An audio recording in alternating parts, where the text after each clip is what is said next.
کیا آپ کی دعائیں قبول نہیں ہوتی؟ کیا آپ بار بار دعا مانگتے ہیں مگر دل میں سوال آتا ہے کہ آخر کب قبول ہوگی؟ تو جانے قرآن کی وہ سورت جس میں ہے ہر دعا کی قبولیت کا راز۔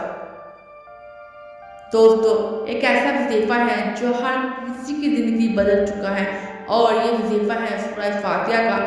کیا آپ جانتے ہیں کہ کیسے؟ تو یہ ویڈیو آخر تک ضرور دیکھیں۔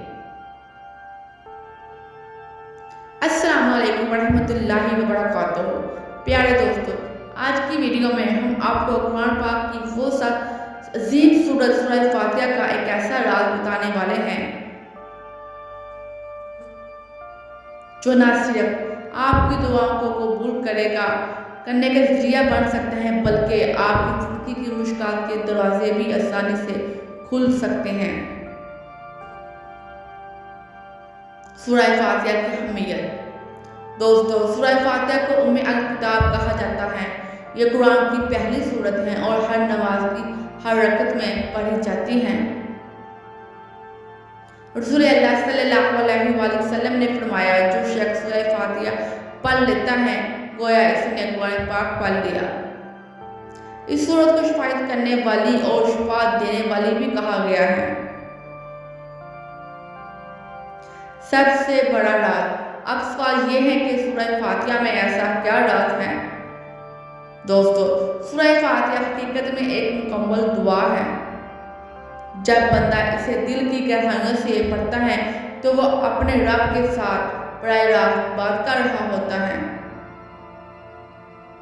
اللہ تعالیٰ ہر آیت کے جواب میں فرماتے ہیں، جب بندہ کہتا ہے الحمدللہ رب العالمین، اللہ تعالیٰ فرماتے ہیں میرے بندے نے میری حمد کی۔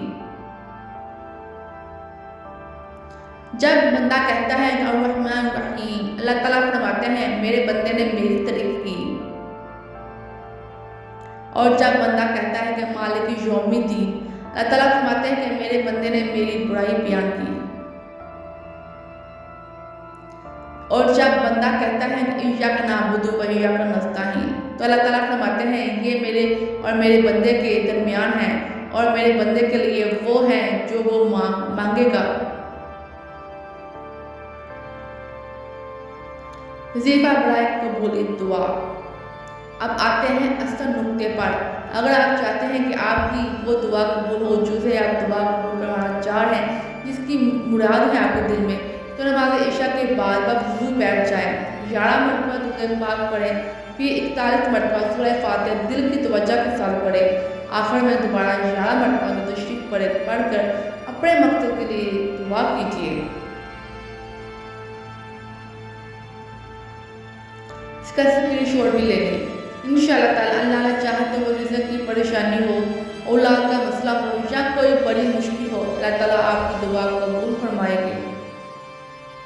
یہ عمل صرف اور صرف حلال مقصد کے لیے کیجیے، نہ جائز خواہش، نہ کسی کو نقصان پہنچانے کے لیے نہ کیجیے۔ یاد رکھیں، وظیفہ تبھی اثر کرتا ہے جب نیت صاف اور دل اللہ پر مکمل یقین کے ساتھ ہو۔ دوستو، سورہ فاتحہ کا یہ راز اگر آپ کو پسند آیا ہو تو ویڈیو کو لائک شیئر ضرور کریں تاکہ دوسرے مسلمان بہن بھائی بھی اس سے فائدہ اٹھا سکیں۔ اللہ آپ سب کی دعائیں قبول فرمائے، آمین یا رب العالمین۔